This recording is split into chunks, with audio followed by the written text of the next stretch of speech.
আমার মনে হচ্ছে ওনাকে এখন এরকম কোনো পাগলে কামড়িয়েছে। এতে হঠাৎ করে আপনি কোথা থেকে সুর তুললেন যে আমার কাছে দলিল নেই? দলিল তো সারা দুনিয়ায় এখন আছে। আপনি তো মিথ্যাবাদী হয়ে যাচ্ছেন, মানুষ আপনাকে কিন্তু পাগল বলবে। আর কোন পাগল দেশের দায়িত্বে থাকবে, দেশের 18 কোটি মানুষ মানবে না। এই মোবিলিসন হয়ে গেছে, ফাইদাহুম মোবিলিসন, পাগল হয়ে গেছে। হঠাৎ করে তারা হতাশ হয়ে পড়েছে। এই মানুষগুলো যে হতাশ হয়ে পড়েছে, এর পরের শব্দে আছে ফাকুতিআ দাবিরুল কওমিল্লাযিনা যালামু। আল্লাহ বলেন জালেমদের শিকড় আমি কেটে দিয়েছি। জালেমদের যেহেতু শিকড় কাটা হয়ে গেছে, আর পৃথিবীর ইতিহাস এইটাই বলে কোন স্বৈরাচারের পতন হওয়ার পরে সে আবার ঘুরে দাঁড়িয়েছে পৃথিবীর ইতিহাসে নেই। আপনি হিটলারের দিকে তাকান, এক কথা বলছেন না? পৃথিবীর ইতিহাস আমি যত পড়েছি এবং আমার যতটুকু জানা আছে, কোন স্বৈরাচার বিদায় নেওয়ার পর, পতন হওয়ার পর সে যে আবার ঘুরে দাঁড়িয়েছে পৃথিবী বলে না। সুতরাং যে স্বৈরাচার বিদায় নিয়েছে ও ঘুরবে এ বিশ্বাসও করি না। যারা এখনো আশায় বুক বেঁধে আছেন, নিজের ভবিষ্যৎ নষ্ট করবেন না। এখনো পর্যন্ত চাই আছেন, যদি জনগণ জেনে ফেলে যে আপনিও এখনো ঠ্যাং ভেঙে ফেলবে। আমরা তো এই জন্য মাওলানা মামুনুল হক জেল থেকে বের হয়ে বারবার বলছে যে দেশে যারা জালেম ছিল, জালেমদের আপনারা তালিকা করে করে ছবি দিয়ে মোড়ে মোড়ে টাঙিয়ে দিন, এরা যেন কিয়ামতের আগে আর ঘুরে দাঁড়াতে না পারে। আমরা চাই এদেশে সবাই যেভাবে অধিকার নিয়ে বাস করে সবাই বাস করবে। শুধু আপনার দল করলে আরামে থাকা যাবে, আর আমরা কি ভেসে এসেছি? এজন্য ক্ষমতা দিলেই আমার আল্লাহ তাদেরকে এই দুনিয়াতে শান্তি স্বস্তি একেবারে কিয়ামত পর্যন্ত দিয়ে দেবে, সম্মান না, এরকম কথা নেই। বরং ক্ষমতা দেওয়ার পরে অনেককে আল্লাহ এমন অপমান করেছে, এই অপমানের কোনো শেষ নেই। ওয়ালাহুম আযাবুম মুহিন। আল্লাহ বলেন অপমানজনক শাস্তি দিয়ে ঘিরে ফেলেছি। পৃথিবীর ইতিহাস এটা পাল্টাবে না। 100 বছর পরে হয়তো এখানে আমরা কেউ থাকবো না, কিন্তু ইতিহাস তালিকা হবে। দেখেন 2-4 বছর যাক, এই জালেমদের 15.5 বছরের ইতিহাস ঠিক পাই টু পাই ওই অ্যাসিডের মতো লিখা হবে। অ্যাসিডকে 1500 পরে যখন এমন মানুষ এখন ঘৃণা করছে, জালেমদের ইতিহাস যখন লিখা হবে তখনও মানুষ পৃথিবীতে যারা থাকবে তারা ঘৃণা করবে আর বরদোয়া দেবে। এখন যদি কোনো হিন্দুকে এলাকায় বাস করে, যারা হিন্দু, বলেন যে ভাই আপনার ছেলে হয়েছে, 10,000 টাকা দেবো, ছেলের নাম অ্যাসিড রাখেন, নাম হইল গালি একটা। এরকম সময়ও পৃথিবীতে আসবে যাদের নাম অনেক সুন্দর সুন্দর, এই নামগুলো আল্লাহ গালি মানিয়ে দেবে। এটা পৃথিবীর ইতিহাস। আল্লাহ বলেন ওয়াল আসরি, ইতিহাসের কসম দিয়েছে। পৃথিবীর সব কিছু উলট পালট হয়ে যেতে পারে, ইতিহাস কিন্তু মানুষ এটা সত্যকে সব সময় চেপে রাখে, ওগুলো সময় হলে বাস্ট করে দেয়। এই জন্য আমরা এমন কোনো কাজ যেন না করি, ইতিহাস আমাদের আস্থা করে যেন নিক্ষেপ না করে। এই জন্য ক্ষমতা পেলেই আপনি শান্তিতে থাকবেন, আপনার সম্মান বৃদ্ধি হবে না, এটা মিথ্যা কথা। কোরআন বলছে ক্ষমতা দিয়েও মানুষকে আল্লাহ অপমান করতে পারে। আমরা সম্মান কোথায় পাওয়া যায় সেই দিকে এগিয়ে যাব ইনশাআল্লাহ। কোরআন যখন মানুষের সামনে প্রচার করবে তখন এইভাবে, কোনভাবে? কিতাবুন উনজিলা ইলাইকা ফালা ইয়াকুন ফি সাদরিকা হারাজুম মিনহু লিতুনজিরা বিহি ওয়া যিকরা লিল মুমিনিন। হে নবী, যে কিতাব আপনাকে দিয়েছি এটা দিয়ে যখন মানুষদেরকে সতর্ক করবেন, তখন আপনার মনের ভেতরে কোনো সংকীর্ণতা, কোনো দ্বিধাদ্বন্দ্ব, ভয় ভীতি, সংশয়, সন্দেহ এগুলো যেন আপনার মনে জায়গা না পায়। তাহলে কোরআন আমরা যারা প্রচার করতে আসি, কে বেজার হবে, কে খুশি হবে, এইদিকে তাকাতে গেলে চলবে? বলেন, দেখা লাগবে আল্লাহর এই কথাগুলো যাদের সামনে আমি উপস্থাপন করার সুযোগ পেয়েছি, আমার ভেতরে যেন কোনো সংকীর্ণতা কাজ না করে। হারাজুন শব্দটার ব্যাখ্যা করতে গিয়ে তাফসীরে মুফাসসিরিন ইকরাম 2টা ব্যাখ্যা দিয়েছে। এক নম্বরে, হে নবী, আপনি যখন কোরআন প্রচার করতে যাবেন দেখবেন অনেক মানুষ সেখানে বসা আছে, যারা আপনার বক্তব্য না বোঝার কারণে এরা রাগ করবে, মন খারাপ করবে। এরকম মানুষ দেশে আছে। দ্বিতীয় হচ্ছে, যারা কোরআনে কারিমের আলোচনায় আসবে তাদের ওই এলাকায়, তাদের ওই দেশে আবাহমান কাল থেকে বহু নিয়ম নীতি মানুষ ইবাদত মনে করে পালন করছে। আপনি যদি কোরআনে কারিমের তাফসীর করেন, ওইগুলো তো টিকার কথা না, কারণ অধিকাংশ মানুষ বানানো ইবাদত করে আমাদের এই সমস্ত দেশগুলোতে। আমি প্রায় 43টা পেয়েছি। সুতরাং আমরা বানানো ইবাদতে যারা অভ্যস্ত, যেগুলোকে আমরা বেদাত বলি, কি বলি বলেন তো? এই বেদাত যারা করেন, যারা শিরিক করেন, কুফরি করেন, যারা জুলুম করেন, কোরআনে কারিমে তাদের পক্ষে বলার মতো কোনো কথা আল্লাহ দিয়েছে? বলেন না কেন? এই জায়গায় সমস্যা নাকি? একটা তাড়াতাড়ি বসা লাগবে মুরব্বী, এত 2-3 বার বলাও যায় না, খুব ঝামেলায় আছে। মোশতাক ফয়েজি ভাই কি একটা স্লোগান দিয়ে গেল, ছাতা এখন সারা দেশে, কাউকে মুরব্বী বলা যায় না। ঠিক আছে ভাই, একটু তাড়াতাড়ি বসেন ভাই।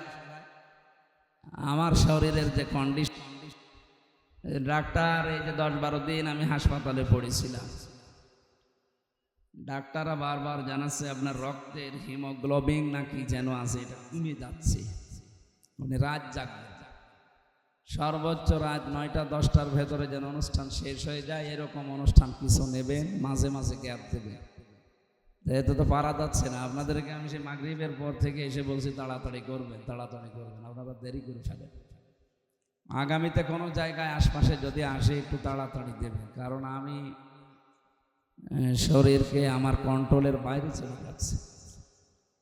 আশা করছি কথা বন্ধ করেন, এখানে মোবাইলে যারা কথা বলেন একটু পরে বলেন। না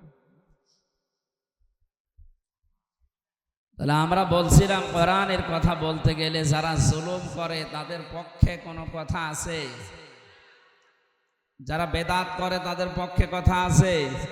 তাহলে এই মানুষগুলো এসে যদি বলে হুজুর এমন ওয়াজ করবেন যেন আমার গায়ে না লাগে, তা আপনার গায়ে লাগবে কিনা আমি কি করে বলবো? আপনি যদি জালেম হয়ে থাকেন, মাস্ট বি আপনার গায়ে লাগবে, কারণ আপনার পক্ষে কোনো আয়াত কোরআনে নেই। যদি থাকে তাহলে আপনি বানিয়ে দেন, আমি ওইটার উপরে তাফসীর করছি। এই জন্য কোরআনে আল্লাহ যেই ফরসে সেই কথা জানিয়েছেন। তাফসীরুল কোরআন মাহফিলে আমরা চেষ্টা চালাবো, যেহেতু হারাজনের ব্যাখ্যা বলছিলাম, এই বানানো ইবাদতে যারা অভ্যস্ত, হে নবী আপনি কোরআন তাফসীর করলে ওইগুলো যখন টিকবে না, ওই মানুষগুলো তখন মন খারাপ করবে। কারণ তাফসীর মানে খুলে ফেলা। তাফসীর মানে কি? একটা আবরণ দেওয়া আছে, আবরণটা তুলে ফেললে ওর ওই পারে কি আছে এটা যেমন দেখা যায়। কোরআনে কারিমের সঠিক তাফসীর যদি সমাজে হয়, যারা অন্যায়কারী, যারা বেদাতকারী, যারা কুফর, শিরিক, বেদাত, জুলুমের অন্ধকার নিয়ে দুনিয়ায় আবরণ দিয়ে ঢেকে আছে, মানুষকে বুঝতে দেয় না, এই মানুষগুলোর আবরণ তখন খুলে যায়, জনগণ তখন বোঝে যে এটা জাতির সর্বনাশকারী। তখন আমি কি ওই মানুষের মন আর পাবো? ওরা তখন রাগ করবে। আল্লাহ এই জন্যে বলেছেন, হে নবী কোরআন প্রচার করতে গেলে আপনি কোনো দিকে তাকাবেন না। আল্লাহর এই আয়াত সামনে নিয়ে আমরা কথা বলার চেষ্টা চালাবো ইনশাআল্লাহ। জানি এই পৃথিবীতে 3টা প্রাণী আছে, এরা আলো ভালোবাসে না, অন্ধকার ভালোবাসে, পেঁচা, বাদুড় আর চামচিকা। এ কথা শোনেননি কোনো দিন? যে পেঁচা, বাদুড়, চামচিকা এরা কি দিনের আলোতে, সূর্যের আলোতে বের হয়? রাতের আধারে বের হয়। যখন অন্ধকার হয়ে যায় তখন বের হয়ে মানুষের ফসল নষ্ট করে, কলা নষ্ট করে, পানের বরজ নষ্ট করে। অন্ধকারে যদি বের হয়ে স্থির থাকতো হয়ে যেত না, আরো জিনিসপত্র নষ্ট করে মানুষের ক্ষতি সাধন করে। তাহলে এরা দিনের আলো, সূর্যের আলো এদের ভালো লাগে না, এদের রাতের অন্ধকার ভালো লাগে। এই জন্য এদের নামও এরকম, পেঁচা, বাদুড়, চামচিকা। এর নাম যা মনে হচ্ছে চেহারা খুব সুন্দর নাকি? কেউ যদি পেঁচা একবার দেখে, ও কি মনে মনে ভাববে যে আল্লাহ আমার আর একবার দেখাও? ওর নামও সেই রকম, ওর চেহারাও কি কথা বুঝতেছে? এই জন্য এরা যেহেতু মানুষের ক্ষতি সাধন করে, যেই মানুষগুলো এই পৃথিবীতে কোরআনের আলো, দিনের আলো, ইসলামের আলো সহ্য করতে পারে না, তখন তারা জুলুমের আলো, জুলুমের অন্ধকারের পথ, শিরিকের অন্ধকারের পথ, বেদাতের অন্ধকারের পথগুলো বেছে নেয়, নিয়ে মানুষের ক্ষতি সাধন করে, মানুষের ইমানের, মানুষের আখেরাতের এবং দুনিয়া। এদের সামনে কোরআনের তাফসীর করলে ওদের আবরণ ওগুলো খুলে চলে যায়। মানুষ তখন বোঝে যে এ তো সর্বনাশ করছে, তখন ওরা মন খারাপ করে, রাগ করে যে না, এরে যেন আর এলাকায় আসতে দেওয়া না হয়। আমরা এইটাই সারা দেশে দেখছি। তাছাড়া আমি আপনার কি শত্রু? কোরআনের কথা বলতে নিয়ে এসেছেন আপনি সেই কুষ্টিয়া থেকে, আবার ডিরেকশন দেন যে আপনি এটা বলবেন, এটা বলবেন না, মানে কি?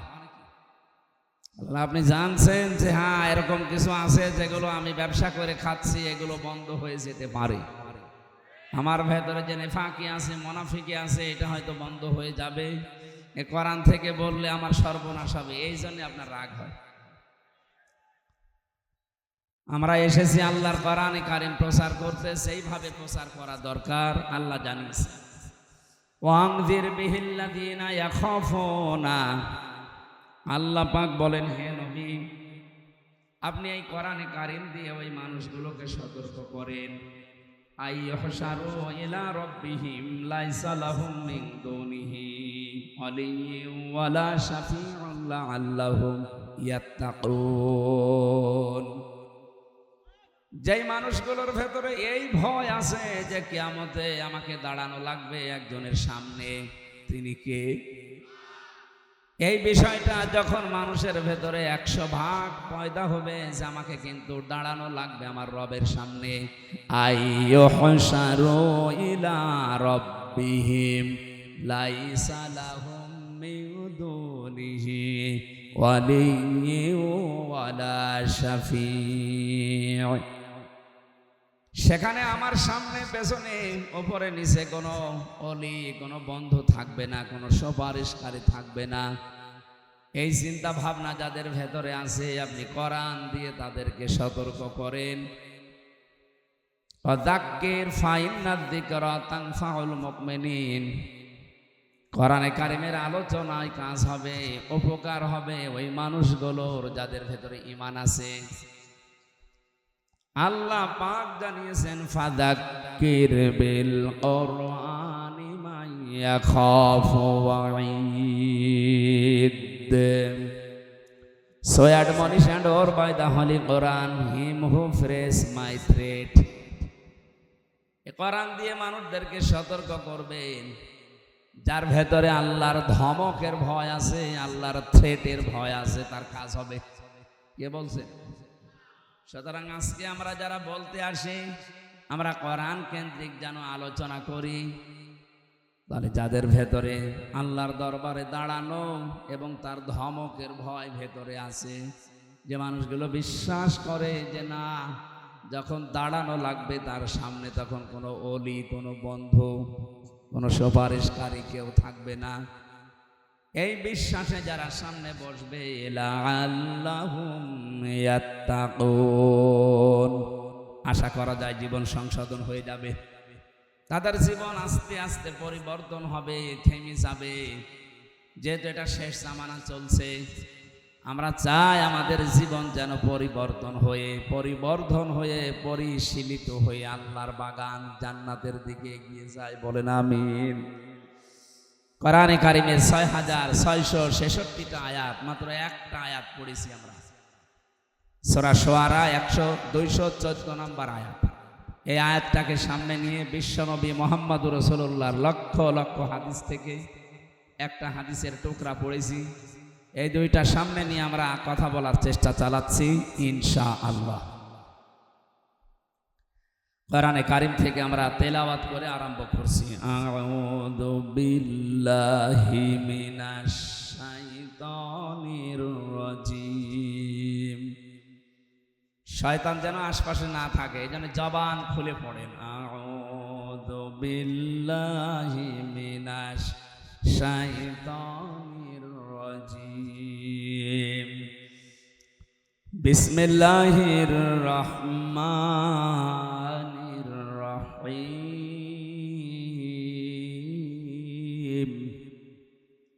ওয়ানজির আশিরাতাকাল আকরাবিন। সাদাকাল্লাহুল আযীম। কোরআন সে যত অ্যাক্টিভ ভাবে মনোযোগ সহকারে মনোনিবেশ নিয়ে শুনবে, আল্লাহ তখন তাকে তাড়াতাড়ি হেদায়েত দান। এই জন্য যেহেতু আমরা আরম্ভ করছি কোরআন দিয়ে, খুব অ্যাক্টিভ ভাবে শুনবো। বিশ্বনবী মুহাম্মদুর রাসূলুল্লাহর চাইতে এত বড় সুন্দর ব্যাখ্যা দুনিয়ায় কেউ দিতে পেরেছে? কেউ পারবে কিয়ামত পর্যন্ত? তার এক একটা কথার ওজন কত দুনিয়ার চাইতেও ওজনওয়ালা বেশি ছিল, অথচ তিনি সবচাইতে বেশি জীবনে কথা বলেছিলেন বিদায় হজের ভাষণের দিন, মাত্র 27 মিনিট। কয় মিনিট? এই 27 মিনিটের ভেতরে এত কথা ছিল, কিয়ামত পর্যন্ত মানুষ শুধু চিন্তা ভাবনা করবে, এর কোল কিনারা পাবে না। আমরা ঘন্টার পরে ঘন্টা কথা বলি, আমাদের কথার ভেতরে কোনো মাল ম্যাটার নেই। এদিন আমি বলেই যাই, আপনি শুনিয়েই যান না, এরকম আমরা আর করতে চাই না। আমাদের যারা দায়িত্বশীল, তিনি আমাদেরকে জানিয়েছেন যখন জনগণের সামনে কথা বলবেন, ওই আসালি পাসারি উল্টা পাল্টা কথা বলে সময় নষ্ট না করে সরাসরি কোরআনে প্রবেশ করে মূল কথাগুলো যত তাড়াতাড়ি পারা যায় মানুষকে বোঝানোর চেষ্টা করে, মানুষকে আখিরাতমুখী করে। ওয়াজ মাহফিল, তাফসির মাহফিল, এইগুলোতে এসে রাজনৈতিক বক্তব্য থেকে একটু দূরে থাকা দরকার। আমাদের যারা দায়িত্বে আছে তাদের নির্দেশনা এটা আমরা মেনে চলবো ইনশাআল্লাহ। এখানে রুহের খোরাক এবং আখিরাতের পুঁজি যেন তৈরি হয়, সেই জন্য সবাই মিলে আয়োজনে ইনভলভ আছে নাকি? এটা কি শুধুমাত্র যারা ইসলামী আন্দোলন করে তাদের অনুষ্ঠান? বলেন, মানুষ পদবাচ্যে আমরা যারা বিবেচিত, অনেক হিন্দু পর্যন্ত আশপাশে দাঁড়িয়ে আছে, কারণ এই এলাকা হিন্দু অধ্যুষিত।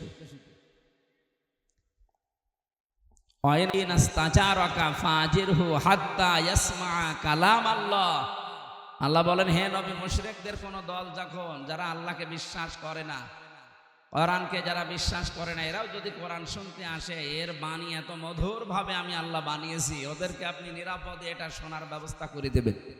সুতরাং আশপাশে যারা শুনছেন, আপনি স্থির ভাবে আল্লাহর কোরআন শোনেন। এটা যেমন মুসলমানের জন্য, এটা অমুসলিমের জন্য। কালকে আপনারা জানেন পরিবারের 5 জন সদস্যর 4 জন এসে মুসলমান হয়ে গেল চাঁপাইনবাবগঞ্জ কানসাটে। ওর মাকেও বলেছিল, ওর মা বলেছে না, আমি এখন হব না। বাবা, 2 ছেলে 1 মেয়ে, 4 জন এসে কোরআনে কারিমের এই তাফসীর ওরা বসে বসে শুনছিল। 1 ঘন্টা 15 মিনিট কথা বলেছিলাম। এরপরে এসে বলছে, আমাদের ধর্মে আমরা আর থাকতে চাই না, শান্তির ধর্ম পৃথিবীতে একমাত্র ইসলাম, আপনি আমাদেরকে ইসলামে দীক্ষিত করান। কয়েকদিন আগে দিনাজপুরে হয়েছে 10 জন, এর আগে চাঁপাইনবাবগঞ্জ চুয়াডাঙ্গায় হয়েছিল 2 জন, এর আগে গাইবান্ধায় 1 জন। এভাবে মানুষেরা কোরআনের আশপাশে আসলে, এর সংস্পর্শে আসলে যেন মনে হচ্ছে যে এরা শান্তির ধর্ম পেয়ে যাচ্ছে, কারণ পৃথিবীর কোনো ধর্মের ভেতরে শান্তি নেই। ইন্নাদ-দীনা ইনদাল্লাহিল ইসলাম, এই যে সিলমন থেকে ইসলাম এসেছে, আল্লাহর কাছে মনোনীত জীবন ব্যবস্থা, ধর্ম যাই বলে, শান্তি, এটা ইসলাম। এটা কি?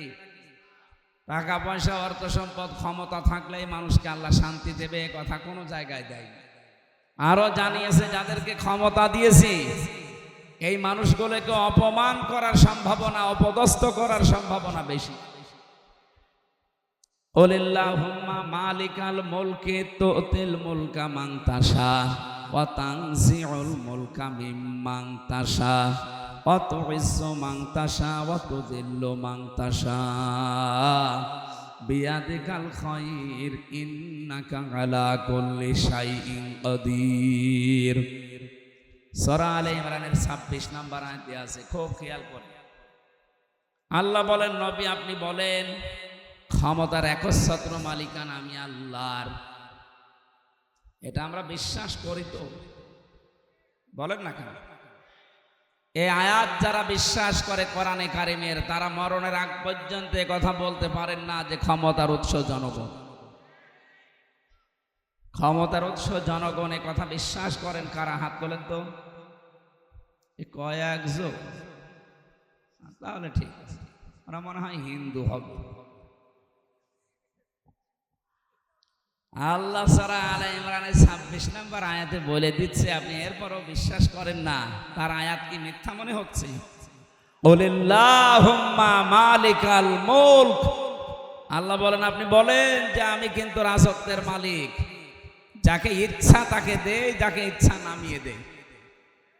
2024 সালের আগস্টের 5 তারিখে ক্ষমতা থেকে নামিয়ে চরমভাবে অপমান করেছে, এটা কি ছাত্র জনতা না আল্লাহ? এটাও বিশ্বাস করেন? এটা আমরা তো এখন বিশ্বাস করছি, অথচ কোরআনে কারিমে 1500 বছর আগে আমার আল্লাহ এই সংক্রান্ত একটা আয়াত দিয়েছেন। সূরা আনআম 44 নম্বর আয়াত, ফালাম্মা নাসু মা যুকিরু বিহি ফাতাহনা আলাইহিম আবওয়াবা কুল্লা শাই। রব্বুল আলামিন বলেন, কোন মানুষ যখন আমি আল্লাহর নিষেধ আদেশ এগুলো ভুলে যায়, তখন তাদের শান্তি স্বস্তি, তাদের প্রভাব প্রতিপত্তি আল্লাহ বাড়িয়ে দেওয়ার জন্য যত দরজা আছে সব খুলে দেয়। এখানে শব্দের দিকে খেয়াল করেন, ফাতাহনা আমি আল্লাহ নিজে খুলে দেয়, এর ফাইল সরাসরি আল্লাহ। আবওয়াবা বাবের বহুবচন আবওয়াব। এই আয়াতটা আমার পড়ার পরে মনে হচ্ছে আল্লাহ মনে হয় 2024 সালের 5 আগস্টে নাজিল করেছে, অথচ এটা নাজিল হয়েছে 1500 বছর আগে। সুবহানাল্লাহ বলতে পারেন? একটু খেয়াল করে দেখেন মিলছে কিনা। যখন মানুষ আল্লাহর আদেশ নিষেধ ভুলে যায়, তখন আমার আল্লাহ তাদের জন্য যত নিয়ামতের দরজা আছে, যত রকমের শান্তি স্বস্তি আছে সব খুলে দেয়। তাদের প্রভাব প্রতিপত্তি ক্ষমতা টাকা পয়সা সব বাড়তে থাকে। আপনি দেখেন 2006 সালের এই অক্টোবর মাসের 28 তারিখে এই বাংলাদেশে যখন জসিম ভাইয়ের মতো মানুষকে পিটিয়ে হত্যা করার পরে তার লাশের উপরে ড্যান্স দিয়েছিল, এটা শোনেননি কোনোদিন? দেখেননি?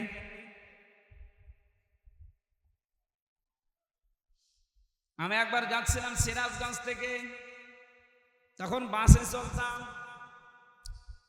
ড্রাইভারের পেছনে বসে আছি। ড্রাইভার সাহেব একেবারে রাস্তার মাঝে একটা কুকুর আছে, কুকুরের গার উপর দিয়ে না দিয়ে বাম দিয়ে চালিয়ে দিল, গাড়ি একটু ঝাঁকি দিয়ে উঠেছে। জিজ্ঞাসা করলাম আপনি এমন করলেন কেন, এখনো তো অ্যাক্সিডেন্ট হয়ে যেত।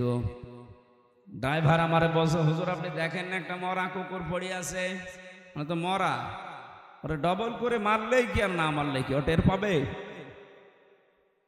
ড্রাইভার আমার দিকে ঘুরে বলছে, হুজুর আপনি কি আসলেই হুজুর? আপনি কেমন হুজুর? হ্যাঁ, আপনি দেখেন যে একটা মরা কুকুর পড়ে আছে, আমি ডবল করে মারবো, আমার বিবেক নেই? হ্যাঁ, এই কথা শোনার জন্য আমি ছিলাম। একটা মরা কুকুর আপনি ডবল করে মারতে পারলেন না, আপনার বিবেক বাধা দিল। অথচ আমাদের দেশে আশরাফুল মাখলুকাত মানুষকে সাপের মতো পিটিয়ে মারার পরেও মানুষ লাশের উপরে ড্যান্স দিয়েছে। এদেরকে কেউ মানুষ বলতে পারেন?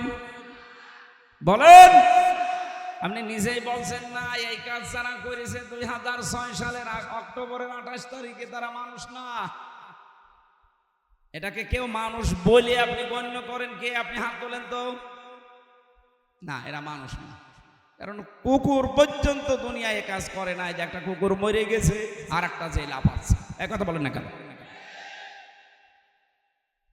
এ দৃশ্য দুনিয়ায় দেখার পরে আমার মনে হয়েছিল আল্লাহ এইরকম স্বৈরাচারী, এইরকম জালেম, এরকম বড় নৃশংস হত্যাকারী মানুষদেরকে কোনোদিন বাংলার জমিনে ক্ষমতা দেবে না।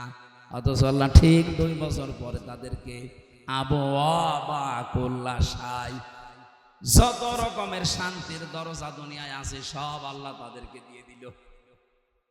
9 সাল থেকে শুরু করে এই যে 24 সাল পর্যন্ত আয়াতটা পড়েছি কতদিন আগে, অথচ মিলাতে পারছিলাম না। আল্লাহ বলেন হাত্তা ইদা ফারিহু বিমা উতু। এই মানুষগুলো যখন আমার দানকৃত এই বস্তু নিয়ে আনন্দে মেতে আছে, আত্মহারা হয়ে গেছে, আমি আল্লাহকে ভুলে গেছে। আখাযনাহুম বাগতাতান, আমি আল্লাহ নিজে হঠাৎ করে তাদেরকে ধরলাম। এই যে আখাযনা একালিফ টান আছে, এটা জমা মুতাকাল্লিম। আল্লাহ বলেন আমি নিজে ধরেছি। হোম মানে তাদেরকে, বাগতাতান মানে আকস্মিক ভাবে। আপনি 2024 সালের 5 আগস্টের সাথে একটা মিলে যাচ্ছে। 15.5 বছর তাহলে ধরলো না কেন? 5 বছর পরেই মনে হয়তো আল্লাহ মনে হয় ধরবে ধরবে ধরবে। আল্লাহ বলেন কেন ধরিনি জানো? আমি ধরিনি তাদের এই কারণে, মানুষগুলোকে আমি ছাড় দিতে চেয়েছিলাম, দেখি কত দূর যেতে পারে। এমন জায়গায় তাদেরকে আমি হিট করলাম। আখাযনাহুম বাগতাতান। এই বাগতাতান মানে আকস্মিক ভাবে, হঠাৎ করে। যে দুপুরের খাবার খাবে সে সময়ও পায়নি। 5টা মিনিট সময় নেবে যে জাতির উদ্দেশ্যে একটা ভাষণ লিখবো, আল্লাহ বলেন না, সময় নেই। কারণ আমি বাগতাতান ধরেছি আমি নিজে। ফাইদাহুম মুবলিসুন, তারা হতাশ হয়ে গেছে। এই হতাশা থেকে এখনো পর্যন্ত অনেকে বের হতে পারে না। এই জন্য এখন সুর তুলেছে যে আমি পদত্যাগ করিনি। এত বড় শয়তানি কথা আপনি বলতে পারবেন? 2024 সালের 5 আগস্টের ভিডিও আছে, সেই পদত্যাগের পত্র পর্যন্ত এখনো আছে। আপনি নাই পাগল হয়ে বলছেন যে আমি করিনি, কিন্তু সেই লোকটা ভিডিও বার্তা দিয়ে বললো যে হ্যাঁ আমার কাছে জমা দিয়ে গেছে লিখিত। ও কি এখন পাগল হয়ে গেল? সুতরাং এরকম পাগল যেন আমাদের দেশে দায়িত্বে না থাকে। এরকম পাগল থাকার দরকার, কারণ তার নিজের কথায় সে নিজে মিথ্যাবাদী। এখন কথা বলেন না কেন? আমার রিমান্ডে নিয়ে আমার ওই সেই 9 সালের 10 সালের 12 সালের ভিডিওগুলো কাটিং করে করে 2 মিনিট 2.5 মিনিট আমার শোনাইতো। আগের কথাও নেই, পরের কথাও নেই, মাঝখানে এখানে প্রসাব করিবেন, না করিলে 50 টাকা জরিমানা। এইরকম বিষয় দিয়ে দিয়ে আমারে যেমন মানসিক যন্ত্রণা দিয়েছিলেন। আমার মনে হয় যে মানুষগুলো এখন 24 সালের 5 আগস্টে বললেন যে এই যে পদত্যাগপত্র সই করা, স্ট্যাম্প করা দুনিয়ার মানুষ দেখেছে, কত পত্রিকা, কোন টিভি মিডিয়া দেখেছে। হঠাৎ করে আপনাকে কোন পাগলে কামড়িয়েছে? এখন কোন কারণে আপনি এইটা বলছেন যে না আমার কাছে কোনো দলিল নেই? আমার মনে হয় এনাকেও ঠিক আমার মতো রিমান্ডে নিয়ে এটা দেখানোর দরকার। এই দেখেন, এনাটার কাট সাট করা লাগবে না, আসলটা দেখালেই হবে। যে দেখেন, আমারে তো এইটাই দেখে বলেছিল যে আপনি বলেছেন। হ্যাঁ বলেছি, কিন্তু আগের কথা কই? আমি তো কথা বলতাম তখন 1.5 ঘন্টা 2 ঘন্টা। আগের কথাও নেই, পরের কথা নেই, মাঝখানে 1.5 মিনিট 2 মিনিট হয়তো ওই রকম হয়ে গেল। শেষে প্রসাব না লাগলেও বলে আমি করি, 50 টাকা জরিমানা দেওয়া লাগবে। আজকের আলোচনার বিষয় সতর্কতা। কি বললাম? এই সতর্ক বাণী দিচ্ছে কে? সূরা শুআরা থেকে একটা আয়াত পড়েছি। আল্লাহ সতর্ক বাণী দিচ্ছেন আমাদেরকে। বিশ্বনবী মুহাম্মদুর রাসূলুল্লাহ সাল্লাল্লাহু আলাইহি ওয়াসাল্লাম নবুয়ত পাওয়ার পর নবীজিকে আল্লাহ যে সমস্ত আয়াতগুলো দিয়েছিলেন প্রচার করার জন্য প্রাথমিক অবস্থায়, তার ভেতরে এটা একটা, ওয়ানজির আশিরাতাকাল আকরাবিন। হে নবী, আপনার নিকটবর্তী যারা আছে এদেরকে সতর্ক করেন। এই আয়াত থেকে প্রমাণ হয় কোন মানুষ যদি দাওয়াতি কাজ আরম্ভ করতে চায় তাকে নিকটবর্তী থেকে শুরু করা লাগবে। আমার সব চাইতে নিকটে থাকে আমার স্ত্রী, আমার সন্তান, আমার বন্ধু, আমার মা বাবা।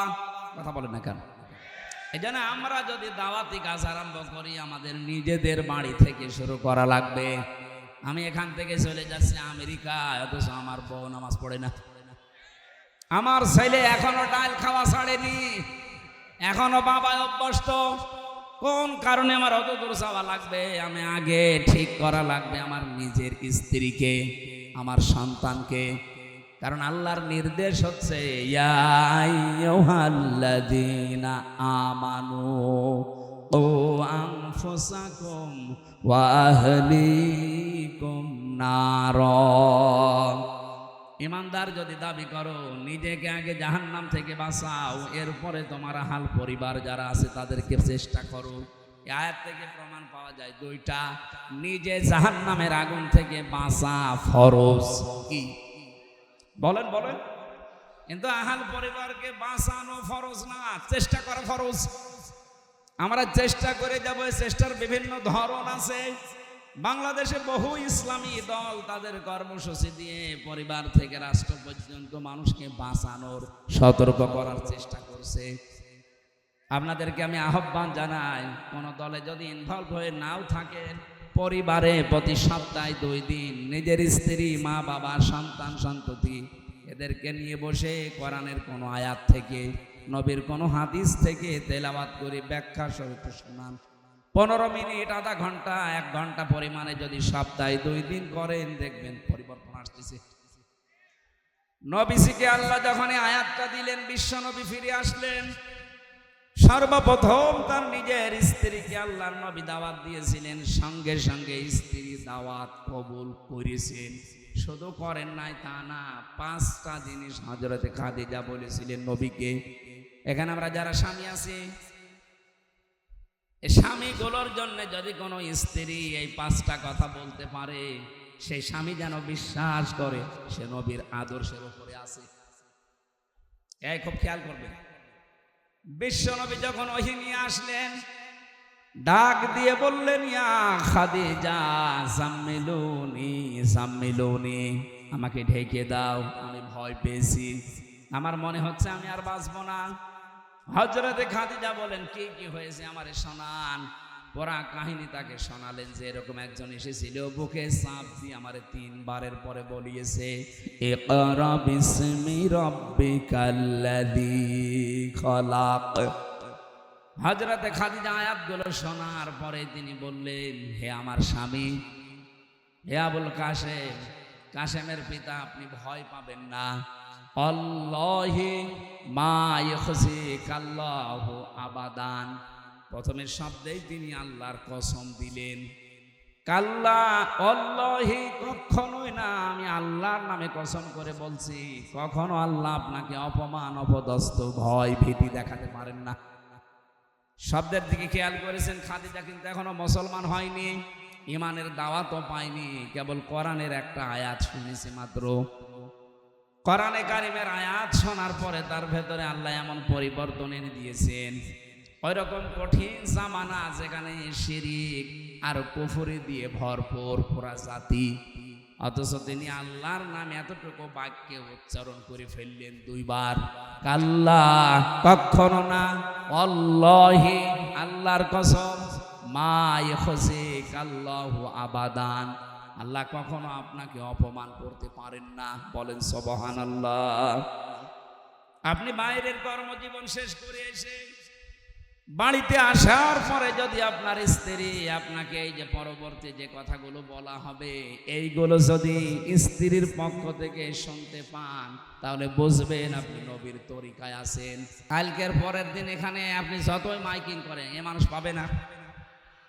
সুতরাং পরিবেশ যদি আপনার কারণে নষ্ট হয়, খুব বেশি প্রয়োজন না হলে উঠবেন না। দেখা যাচ্ছে একেবারে আপনার কাজ শেষ, তখন কিছু যাবে। আর আমার মনে হয় যুবক মানুষ না ওঠাই ভালো। যুবক মানুষও যদি 1-1.5 ঘন্টা বসে থাকতে না পারে, তো ও বিয়ে দিলে ওর বউ টেকবে। শেষে তো বদনাম হয়ে যাবে নওগাঁ জেলা, আর এই জেলা কিন্তু আর কেউ মেয়ে বিয়ে দেবে না। কারণ এখানে বহু মেয়ের বাপ বসে আছে। কথা বলেন না কেন? উনি শুধু ওয়াজ শুনতে আসে না, উনি মেয়ে জামাই খুঁজতেও এসেছে। এই জন্য আপনি যেন এরকম ভুল করেন না, শেষে যাই দেখবে যে তো না।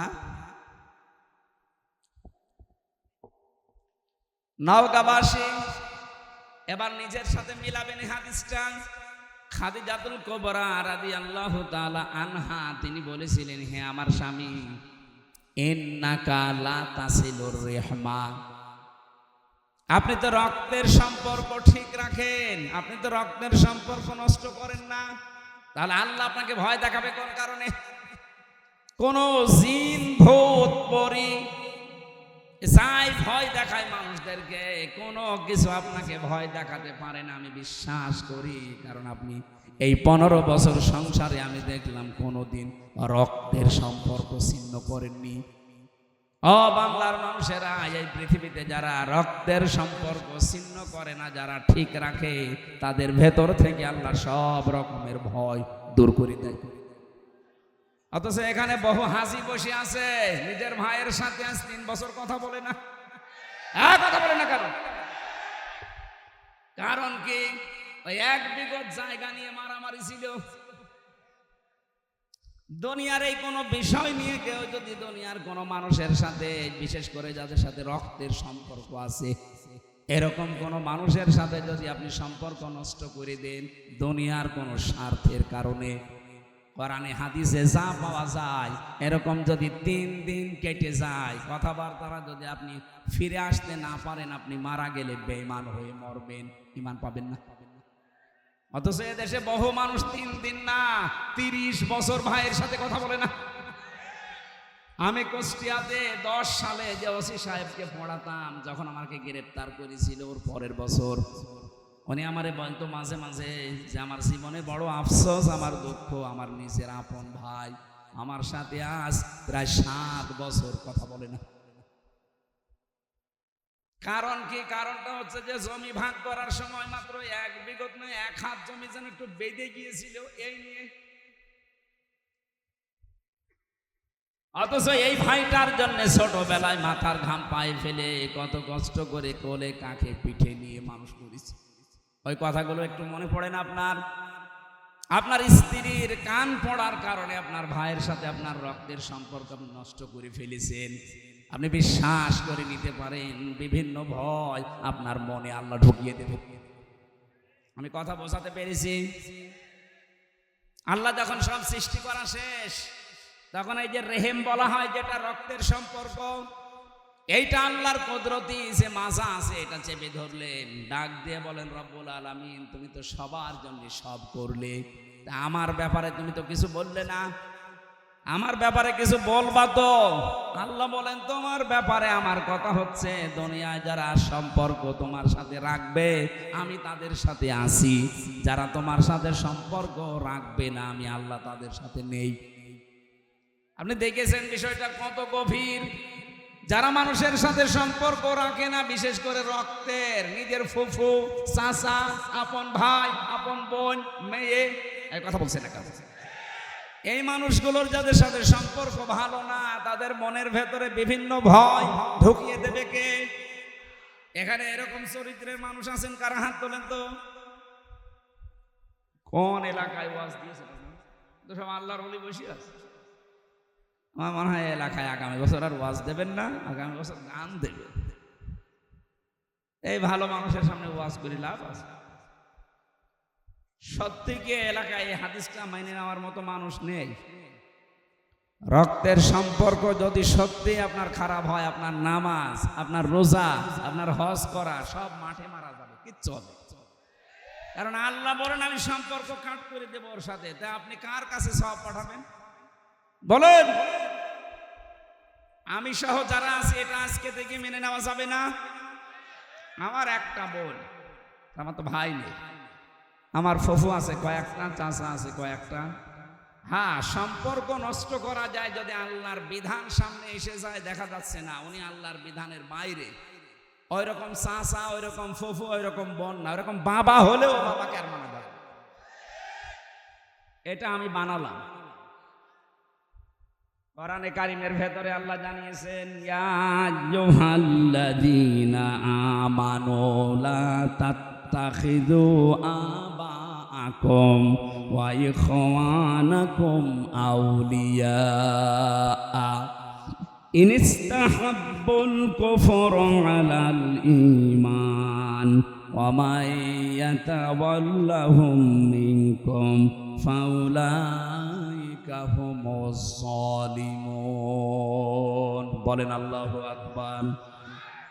এটা আছে সূরা তাওবা 33 নম্বর আয়াতে আল্লাহ পাক বলেন, ও হে যারা ঈমানের দাবি করো তাদেরকে বলছি, খুব ভালোবেসে আল্লাহ ডাক দিয়েছেন, ইয়া আইয়ুহাল্লাযীনা আমানু।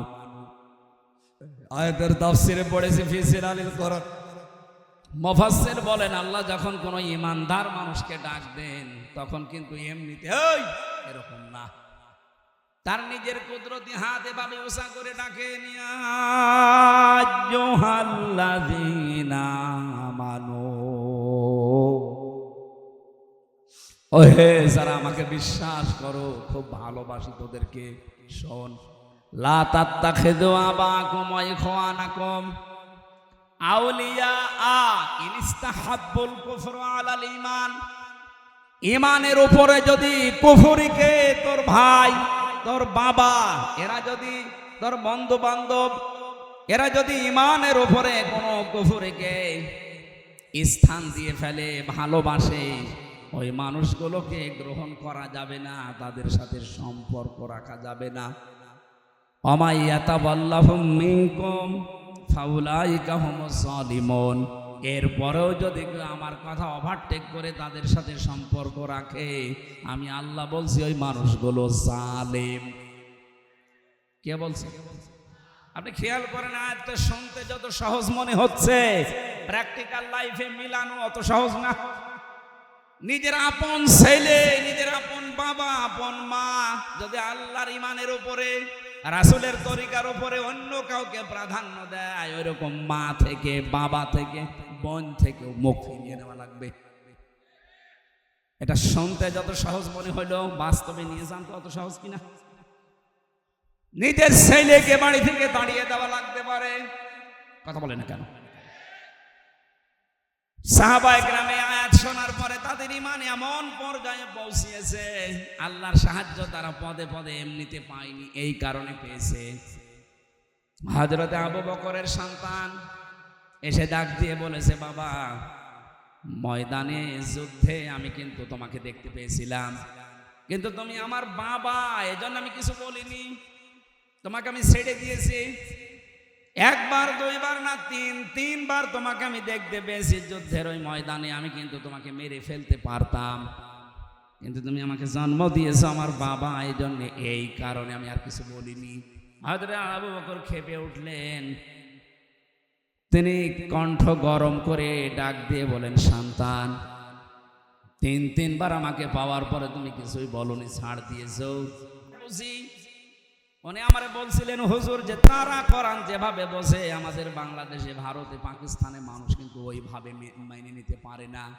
ওনার কাছ থেকে আমি ওই দিন ওইটা বাস্তবে মিলিয়েছিলাম। তাই তো দোকানদার তাকে বলতে চেয়েছে যে, বিদেশি, আমরা কোরআনে কারিমের সূরা তাগাবুনের আয়াতটা আমাকে যখন উনি শুনিয়েছে, ওই দিন থেকে আমি মুখস্থ করে নিয়েছিলাম, যদিও বাংলায় মুখস্থ করেছে কিন্তু শুদ্ধ আছে আয়াতটা।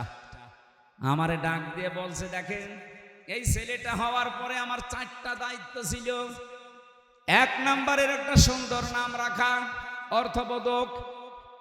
এখানে অনেক বাবা আছে, আমি যেহেতু ঘটনাটা নিয়ে আনলাম কয়েক মিনিটে বলার জন্য, কয়েকটা শিক্ষা দিতে চাই। শুধু জন্ম দিয়ে ছেড়ে দিলেই বাবা হওয়া যায় না, তার একটা প্রথম দায়িত্ব অর্থবোধক নাম রাখা লাগে। এখানে অনেক বাবা এমন আছে, ছেলের নাম যারাই গেছে ও নিজে উচ্চারণ করতে পারবে না।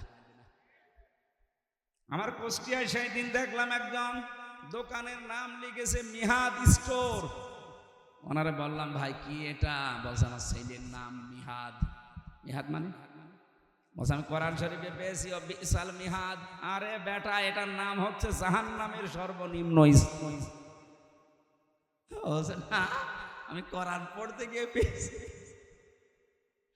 আমি একটা হাদিস বলছি, এবার যারা বাবা আছেন, মোবাইল থাকলে তুলে নেবেন অথবা কলম থাকলে লিখে নেবেন। আমি হাদিসটা বলছি, সন্তান জন্ম দিলে আপনাকে 11টা দায়িত্ব পালন করা লাগবে। কয়টা? যদি পালন না করেন, কিয়ামতে আপনি আসামি হবেন আল্লাহর দরবারে। এক নম্বরে তার কানে আজান দেওয়া লাগবে, ডান কানে আজান, বাম কানে একামত। অথচ এটা আজ বিভিন্ন হাসপাতালে বাচ্চা হওয়ার কারণে ক্লিনিকে এই সিস্টেমগুলো আমরা অনেকে তুলে দিয়েছি। এখানে আজান একামতের কোনো চেষ্টা হয় না, কোনো সিস্টেমও নেই। বের হওয়ার পরে শুধু টাকা নিয়ে দৌড়াদৌড়ি হয়, আমার বকশিশ দেন। এই সিস্টেমটা নবীজি কেন দিয়েছেন জানেন? কারণ ও একটা আলাদা জগতে ছিল, ওখান থেকে নতুন একটা জগতে আসার পরে ওর কানের ভেতরে আওয়াজটা দেওয়া হচ্ছে, এখানে কিন্তু সব চাইতে বড় আল্লাহ। প্রথমেই যদি তাকে আওয়াজ দিয়ে দুনিয়াতে বের করা হয় আল্লাহু আকবার, ও জীবনে কোনোদিন আল্লাহর চাইতে অন্য কাউকে আর বড় মনে করবে না। আমাদের কানে অনেকের মনে হয় আওয়াজ পৌঁছায়নি, সিস্টেমটা চালু করে রাখবেন। দ্বিতীয় নম্বর তার একটা অর্ধবোধক নাম রাখা। 3 নম্বরে তার আকিকা দেওয়া। সমর্থ থাকলে এটা যদি 7 দিনে সুন্নাত দিতে পারেন তাহলে বিপদ আপদ আল্লাহ দূর করে দেবে। আগত যে বিপদ আসতেছে এগুলো আল্লাহ দূর করবে। 4 নম্বরে তাকে কোরআন শেখানো। 5 নম্বরে 10 বছর হলে তাকে নামাজের আদেশ দেওয়া। 10 বছরের পরে আস্তে আস্তে তার বিছানা আলাদা করে দেওয়ার চেষ্টা করা। 10 বছর পরে ছেলে তার মায়ের কাছে আর থাকতে পারবে না, মেয়ে তার বাবার কাছে থাকতে পারবে না। যদি কোনো অঘটন শয়তানের ধোঁকায় বা অনিচ্ছাকৃত ঘটে যায়, সারা জীবনের জন্য ওই বাবার জন্য স্ত্রী হারাম হয়ে যাবে। আপনি না আদর করে রাখছেন, তা আদর করতে গিয়ে এমন জায়গায় পৌঁছিয়ে যাচ্ছে, সতর্কতা না হওয়ার কারণে শেষে আর এই জিনিস আর ঘুরিয়ে পাওয়া সম্ভব না। আমি আর নিচে নামলাম না, এই জন্য আপনাকে ইঙ্গিত দিলাম। 10 বছরে নামাজের আদেশ দেবেন, 10 বছরে নামাজ না পড়লে ওকে মারধর করার নির্দেশ আছে।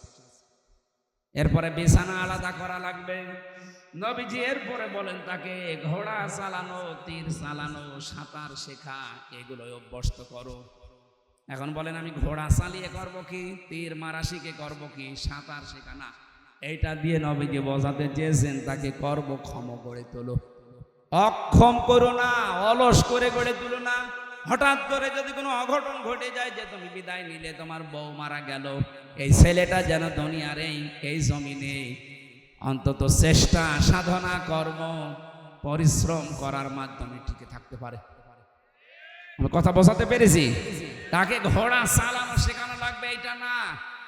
ঘোড়া যেহেতু দ্রুত যায়, তীর যেহেতু দ্রুত যায়, সাঁতার যেহেতু কষ্টের কাজ, তাহলে দুনিয়ায় টিকে থাকার জন্য এরকম কোন কাজে আপনি তাকে লাগান, তাকে অভ্যস্ত করান। এই দুনিয়াতে এখন টিকে থাকতে গেলে আধুনিক বিজ্ঞান জানা লাগবে, কম্পিউটার জানা লাগবে। আপনি তাকে কম্পিউটারের ট্রেনিং দিয়ে দিন 6 মাস 1 বছরের। কথা বুঝতেছেন? আপনার এই ছেলেকে, মেয়েটাকে, পর্দার সহিত ছেলেকে যদি 6 মাস বা 1 বছরের ট্রেনিং দিয়ে তাকে একটা কর্মসংস্থান আস্তে আস্তে তৈরি করতে পারেন, সুন্নাত আদায় হবে। 2 নম্বরে আপনার ওই টাকাগুলো আল্লাহর রাস্তায় সাদকা দেওয়ার সওয়াব হবে। নিজের কাজ নিজে করছেন, নিজের উপকার, তারপরেও সাদকা করার সওয়াব পেয়ে যাচ্ছেন।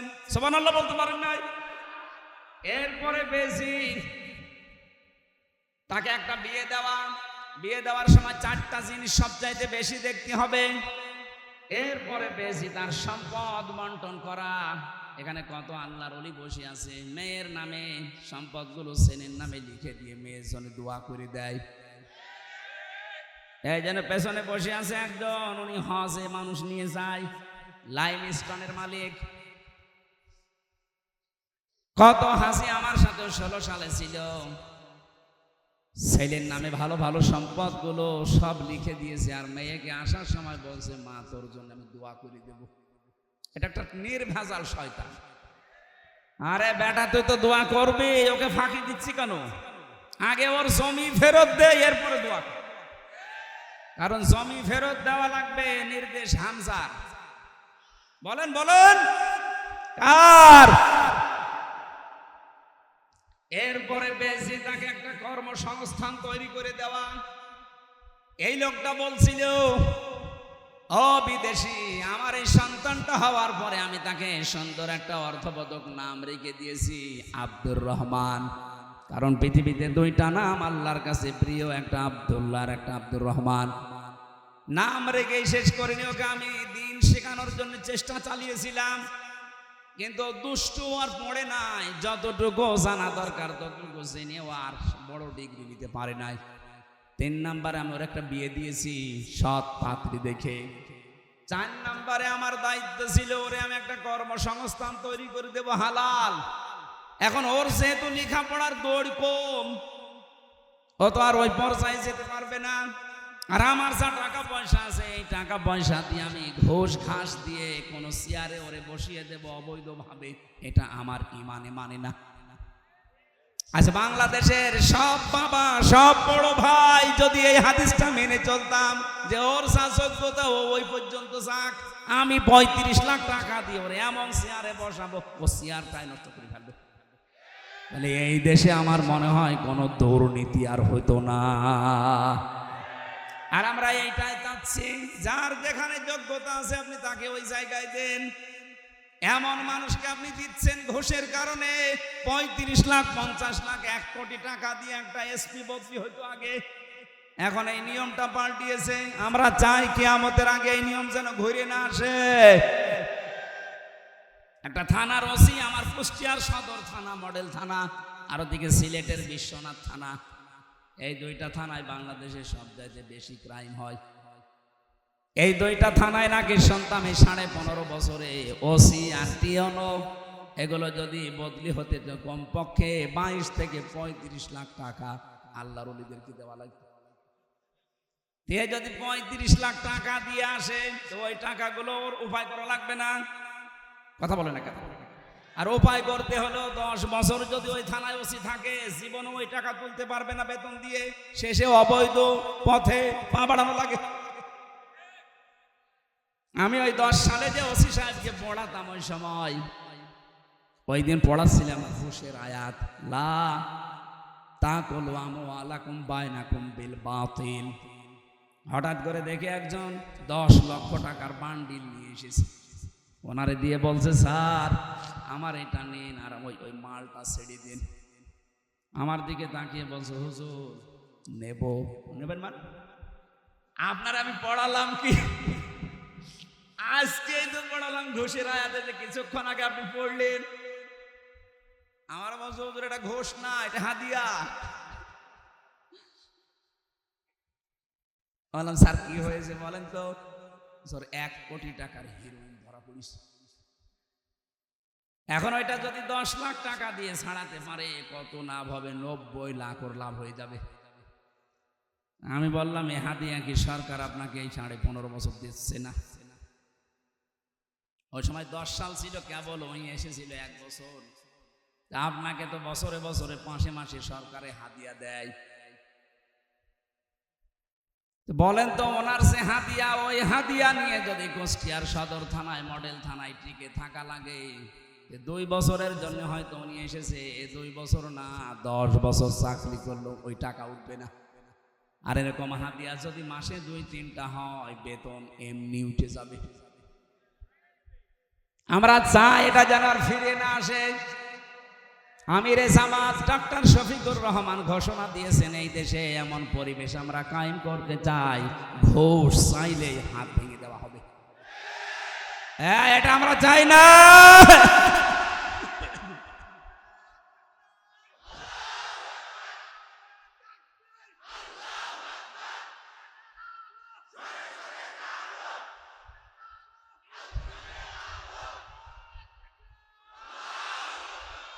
আলহামদুলিল্লাহ ভাই, এমন একটা সুন্দর দেশই আমরা সামনে দেখতে চাচ্ছি, যে এই দেশে অন্তত ঘুষ থাকবে না। এটা যে কত বড় মারাত্মক কাজ। আমি ধরা পড়ার পরে আমার বাবার কাছ থেকে বলছে 10 লাখ টাকা দেন।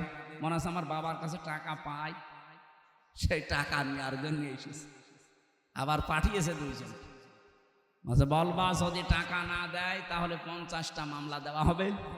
তাও এক জেলায় না, এক জেলায় এক একটা, ও প্রতিদিন খালি দৌড়াবে। তারপর আমার বাবা গ্রাম্য মানুষ, যে কোনো কায়দায় বিভিন্ন জায়গা থেকে ধার খরচ করে করে 8 লাখ টাকা শয়তানদের দিয়েছিল। ও শয়তানরা তাদের কথা ঠিক রাখে না, আবার মামলা। টাকাটাও নিল, মামলাও দিল, 3 বছর জেলও বিনা কারণে খাটাইল, এখন পালিয়ে বেড়াচ্ছে। এখন আমি চাই যে ওদের এরকম 3 বছর জেল হোক, আর ওদের কাছ থেকে এরকম 8 লাখ 10 লাখ না 50 লাখ টাকা নেওয়া, কারণ ওদের টাকা তো সব অবৈধ টাকা। তাছাড়া এই অন্যায় বন্ধ হবে। আবার সামনে আবার যারা আসবে ওরাও কিন্তু এই শুরু করবে যে নে 10 লাখ নে 20 লাখ নে। এই জন্যই তো আমিরে জামাত এই ঘোষণা দিয়েছি, এই দেশে এমন পরিবেশ তৈরি করতে চাই, ঘুষ চাইলেই যেন হাত ভেঙে। দোকানদার বলছে ভাই আমার ছেলেটার যে যোগ্যতা, ওই যোগ্যতা অনুযায়ী কোনো চেয়ারে ওকে বসানো সম্ভব না, এই জন্য আমার প্রতিষ্ঠানে হালাল কর্মজীবনে ওরে আমি লাগিয়ে দিয়েছি। ও সেই কয় টাকা বেতন পায় ওই নিয়ে ও আর ওর বউ চলতে পারে, অন্তত অবৈধ কোনো কাজ করে আমার বদনাম হবে, আমার আমল নামায় পাপের বোঝা ভারী হবে। আমি এইটা চাই না, কারণ এরা আমাদের শত্রু। এমন কোনো কাজ আমি করব না যে ওর জন্য আমার আবার জবাব দেওয়া লাগবে কিয়ামতে। আমরা যদি দেশের মানুষগুলো আজ এইভাবে বুঝতাম আয়াত আর এভাবে মানতাম, এদেশ থেকে এমনি আস্তে আস্তে দুর্নীতি দূর হয়ে যেত। কার জন্য আপনি এই করে যাচ্ছেন? কোরআনে কারীম বারবার সতর্ক করছে, আমাল হায়াতুদ দুনিয়া ইল্লা মাতাউল গুরুর। ও নওগাঁবাসী, আল্লাহ কিন্তু এই কথাটা বারবার কোরআনে দিয়েছেন। পৃথিবীর মানুষেরা, তোমার সন্তান, তোমার সম্পদ, স্ত্রী, মা বাবা, এমনকি দুনিয়ায় যত মানুষ আছে সব কিন্তু ধোঁকা। আপনার স্ত্রী আপনার জন্য ধোঁকা। আপনি কামাই করা বন্ধ করে দেখেন তো তার মন পান কিনা। আপনার মা বাবা আপনার জন্য ধোঁকা, যতই ভালোবাসুক যতই জন্ম দিক, কামাই করা বন্ধ করে দেন তো। আপনার মা আপনার বাবা বিদেশে আপনাকে পাঠিয়ে ভাবে যে আমার টাকা কামাই করা মেশিন। আপনি অসুস্থ হয়ে মরে যান, পড়ে আসেন, 2-4 দিন কান্নাকাটি করবে, এরপর আপনাকেও ভুলে যাবে। কারণ পৃথিবীর নিয়মটা আল্লাহ এভাবে বানিয়েছে। কার জন্য আপনি কি করে অবৈধ ইনকাম করে কি করবেন বলেন? এটা হাজী সেলিমের দিকে তাকান, ঢাকার অর্ধেক নাকি তার, অথচ এখন জেলখানায় পড়ে আছে আমাদের মতো। সেদিন আমার মামলার হাজিরা ছিল, এসেছিল কোর্টে, শিশুর মতো হাউমাউ করে কাঁদছে, তো কথা বলতে পারে না, নৌকা বলতে গেলে হৌকা বলে ফেলে, কথা ভালো বলতে পারে না, জড়িয়ে যায়। অথচ ঢাকার অর্ধেক শেষ, বৈধ হোক অবৈধ হোক ও সব করে নিয়েছে। কি হয়ে গেল এখন? তার যে সন্তানাদি দুইটাই মাতাল, দুইটাই আজে বাজে জিনিস খায়। চরিত্র বলতে কি আছে কিনা আল্লাহ জানে, তারও যে চরিত্র। এখন যদি যে মামলাগুলো দেখতে পাচ্ছি, গত মার্ডার মামলার আসামি সে, যদি ফাঁসি হয়ে যায় তো গেল, আর যদি জেল হয় যাবজ্জীবন 30 বছর জেল খাটা লাগবে। কি হইল তার সম্পদ, তার যে প্রভাব প্রতিপত্তি, পুরান ঢাকার সবই তার। কি হয়েছে? কিচ্ছু হয়নি। আপনার ওই কষ্ট কি আপনার বউ, আপনার ওই ছেলে, ওই মেয়ে যে ভাগ নেবে? জেলখানায় একদিন তারা জেল খেটে বলবে যে আমি একদিন খেটে দিচ্ছি, দিলেও তো সরকার মানবে না। এক কথা বলে না কেন? এই জন্য কার জন্য আমরা কি করব? কখনো এ ভুল পথে আর যেন আমরা আমাদের জীবনটা নষ্ট না করি। আমি সহ যারা আছি আমরা যেন এই কাজে আর ইনভলভ না হই। দুনিয়ার সব ধোঁকা, এ কথা হামজার বলেন। নবীজিকে আল্লাহ পাক এই আয়াত নাযিল করে জানালেন যে বলেন, সতর্ক করেন ওদেরকে, পৃথিবীর এই ধোঁকায় পড়ে যেন ওরা আসল জীবন ভুলে না যায়। নবীজি আয়াতটা পাওয়ার পরে এসে ফাতেমাকে ডেকেছিলেন, ফাতেমা উলমা কুনতু বিদআম মিনার রাসূলি ওয়া আদরি মা ইয়াফআলু বি ওয়ালা বিকুম। হে ফাতেমা, আমি কিন্তু নতুন নবী রাসূল না, আমার আগে বহু নবী রাসূল দুনিয়ায় ছিল। আর সিস্টেমই এইটা, দুনিয়ায় মানুষ আসবে চলে যাবে, আসবে চলে যাবে। আসল কাজ হচ্ছে দুনিয়ার এই ছোট্ট জীবনে আখিরাতের পুঁজি তৈরি করে কে কতটুকু নিয়েছে তোমারে। আল্লাহর নবী জানিয়েছেন, আল কাইয়্যিসু মান দানা নাফসাহু ওয়া আমিলা লিমা বাদাল মাউতি। ওই লোকটাই আল্লাহর ভাষায় বুদ্ধিমান।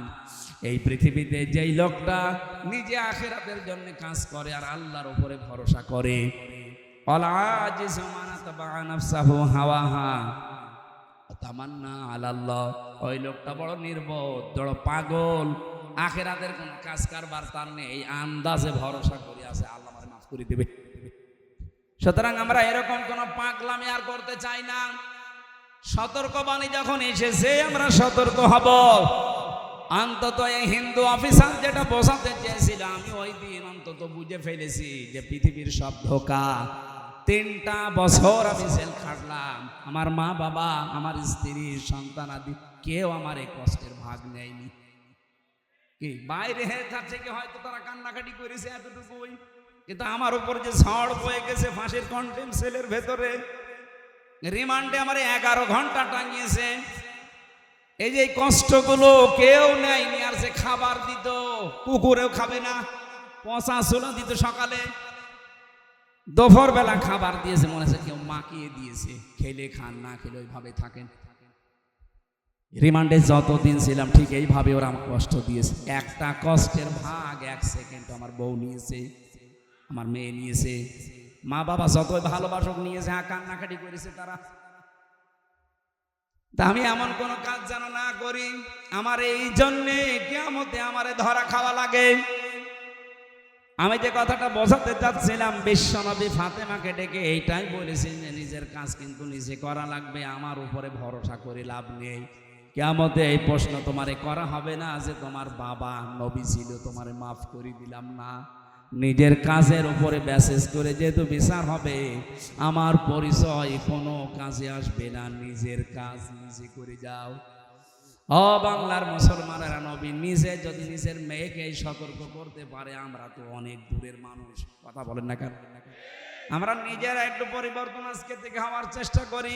আরে ভাই, এখানে 100 বছর পরে কেউ থাকবেন না, নতুন মানুষ আসবে এখানে, এ জমিন আবার নতুন করে চাষ হবে, আর আমরা সবাই মাটির নিচে কি হবে, খালি খাচ্ছি, দাঁতছি, সম্পদ জমা করছি, পায়খানা করছি, কয়েকদিন পরে মরে গেলে শেষ।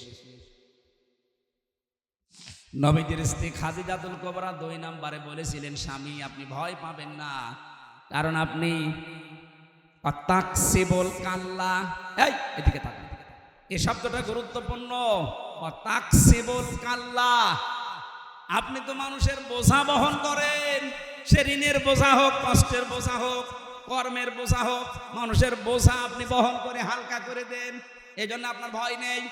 অথচ বাংলাদেশের দিকে তাকান, কত মানুষ এই দেশে আছে, হাজারো মানুষের বোঝা বহন করা দূরের কথা, হালকা করা দূরের কথা, আরো বোঝা ভারী করে দিয়ে গেল। আপনি নাই পালিয়েছে ভালো আছেন, কিন্তু কত মানুষকে আপনি বোঝা বানিয়ে দিলেন এই দেশের। এই যে যাদের আজ পা নেই, হাত নেই, চোখ নেই, অন্ডকোষ পর্যন্ত অনেকে রুড়ে গেছে, এরা আজ পরিবারের জন্য বোঝা না।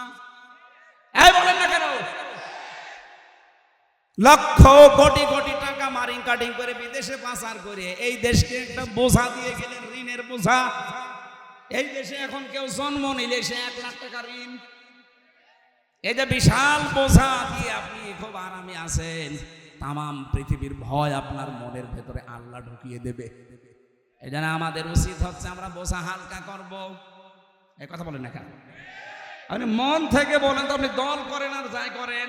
এই যে 2780 জন এখন হাসপাতালে, এই 2024-এর আন্দোলনে, জুলাই আগস্টের আন্দোলনে যারা হাত হারিয়েছে, পা হারিয়েছে, চোখ হারিয়েছে, এরা কিন্তু তার পরিবারের কাছে বোঝা না। কোনদিন কিয়ামতের আগে চোখটা ফেরত দিতে পারবেন? বিশাল বোঝা দিয়ে গেলেন তার পরিবারের জন্য, সারা জীবন ওই সন্তানটা তার মা বাবার টানা লাগবে। নবীজির আদর্শ হচ্ছে তিনি বোঝা হালকা করতেন, আর আপনি কি আদর্শ দেখিয়ে গেলেন? নবীজির উম্মত দাবি করে তারও বোঝা ভারী করে দিয়ে গেলেন। আল্লাহর মাফ তো দূরের কথা, জনগণও মাফ করবে না। আর যারা এরকম বোঝা তৈরি করে দেয়, তাদের মনের ভেতরে ভয় তৈরি করে কে? আরো জোরে। এই জন্য আমরা সতর্কবাণী উচ্চারণ করছি, আমি সহ যারা এসেছি, আমরা যেন সতর্ক হয়ে জীবন যাপন করি। আমাদের এইটাই টার্গেট, শেষ না, আখেরাত আমাদের আসল। তার আমরা নষ্ট করে না ফেলি। আল্লাহ আমাকে সহ প্রত্যেককে তুমি আয়াত মেনে চলার তৌফিক দাও, বলেন আমিন। আমাদের প্রত্যেকেরই কম বেশি পরিবার আছে, পারিবারিক জীবনে মানুষের যে দাম্পত্য কলহ চলে স্বামী স্ত্রীর ভেতরে, কাদের কাদের কারণে পিন মারে, কাটি দেয়, এই যে উলট পালট কথা লাগায়, যাদের কারণে সংসার আজ জাহান্নামী হয়ে যাচ্ছে, তাদের নিয়ে আমি একটা বই লিখেছিলাম যে পারিবারিক জীবনে দাম্পত্য কলহ স্বামী স্ত্রীর ভেতরে কেন তৈরি হয়, কাদের দ্বারা হয়। এটা নিয়ে নিজের মেয়েকে, নিজের বউকে, নিজের ফুফুকে এগুলো পড়াবেন। এখানে আছে, মঞ্চে আছে, যাওয়ার সময় নিয়ে যাবেন। 120 পৃষ্ঠা আমি জেলে বসে লিখেছিলাম, বাইরে এসে পাবলিশ করেছি। এর ভেতরে অনেক, যেহেতু জেলখানায় স্বামী স্ত্রীর গন্ডগোলের মানুষ বেশি, ওর অধিকাংশগুলো জেল খাটতেছে ওই কারণে। ওদের কাছ থেকে শুনি, কোরআন হাদিসের সাথে মিলিয়ে করেছিলাম। যাওয়ার সময় এটা নিয়ে যান, কাজে লাগবে। আবার সামনে আসলে দেখবো ইনশাআল্লাহ। আল্লাহুম্মা আমিন। লা ইলাহা ইল্লা আনতা সুবহানাকা ইন্নী কুনতু মিনাজ জালিমিন। রব্বুল আলামিন অসুস্থ শরীর নিয়ে 1 ঘন্টা 20 মিনিটের মতো আমি কথা বলেছি। যতটুকুই কথা বললাম আল্লাহ তুমি মাফ করে দাও। কথায় যদি ভুল ত্রুটি হয়ে থাকে তোমার বান্দা বান্দীদের স্মৃতি থেকে মুছে দাও। আগামীতে এই মাহফিলটা কোরআনের জন্য বিশাল আকারে কবুল করে নাও। তোমার যে বান্দা বান্দীগুলো এই কোরআনের মাহফিলের আয়োজনে ইনভলভ আছে, রব্বুল আলামিন যারা চেষ্টা সাধনা করে সময় দিয়ে অর্থ দিয়ে জান্নাতের বাগান সাজিয়েছে, এদের মা বাবা আত্মীয় স্বজনকে কবরে জান্নাত দিয়ে দাও। মা বোনেরা যারা এসেছে আল্লাহ তাআলা স্বামী সোহাগিনী বানাও, সংসারে তুমি শান্তি দান করো। আমি সহ যারা এসেছি আল্লাহ আমাদেরকে শেফায়ে কামেলা জেলা দান করো। আগামীকাল এখানে অনুষ্ঠান হবে, শ্রদ্ধাভাজন বড় ভাই মাওলানা তারেক মনোয়ার আসবে। আল্লাহ তার মুখ থেকে সুন্দর কথাগুলো তুমি বের করে দিও। এলাকায় যত মানুষ আছে ভ্রাতৃত্ববোধ আরো বৃদ্ধি করে দাও। আল্লাহ তাআলা সব ধর্মের মানুষগুলো যেন ঐক্যবদ্ধ হয়ে আমরা দেশে বাস করতে পারি সুযোগ দাও। জালেমদেরকে বিদায় দিয়েছো, জালেমদেরকে আর কিয়ামতের আগে দেশের চেয়ারে তুমি বসিও না। বারাকাল্লাহু লানা ওয়া লাকুম ফিল কুরআনিল আযীম। যখনই মরণ চলে আসবে, জীবনের শেষ কথা যেন এটা হয়, লা ইলাহা ইল্লাল্লাহু মুহাম্মাদুর রাসূলুল্লাহ।